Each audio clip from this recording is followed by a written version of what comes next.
একটি লোক কথায় কথায় ভীষণ রেগে যেতেন এবং রেগে গিয়ে সবাইকে খুব কষ্ট দিয়ে কথা বলে ফেলতেন।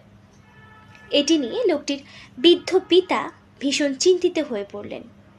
তিনি তার সন্তানকে বললেন, আচ্ছা, তুমি যে কথায় কথায় এত বেশি রেগে যাও এবং রেগে গিয়ে সবার সাথে খারাপ আচরণ করো, তুমি কেন নিজের রাগকে নিয়ন্ত্রণ করছো না? তখন লোকটি তার পিতাকে বললেন, বাবা, আমি চাই আমার রাগকে নিয়ন্ত্রণ করতে, কিন্তু কোনোভাবেই পারি না।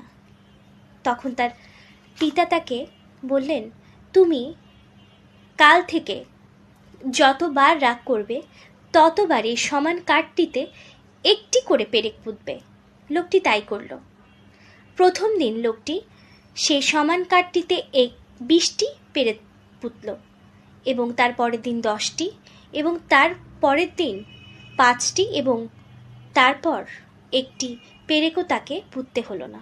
যেহেতু পেরেক পুঁতা অনেক বেশি কষ্টের কাজ, তাই সে তার কষ্ট কমাতে রাগকে নিয়ন্ত্রণ করতে শিখে গেল। এবার বৃদ্ধ লোকটি তার সন্তানকে বললেন, তুমি এবার কাঠ থেকে পেরেকগুলো একটি একটি করে খুলে ফেলো। লোকটি তাই করল।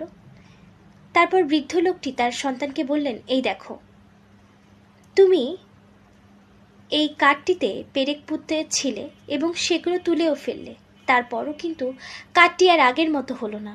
কাঠে পেরেকের দাগগুলো কিন্তু থেকেই গেল। তুমি যখন রেগে গিয়ে মানুষের সাথে খারাপ আচরণ করতে, কষ্ট দিয়ে কথা বলতে, তোমার রাগ নিয়ন্ত্রণ পরে হয়ে গেলেও এই কথাগুলো আঘাত কিন্তু তাদের মনে ঠিক এভাবেই থেকে যেত।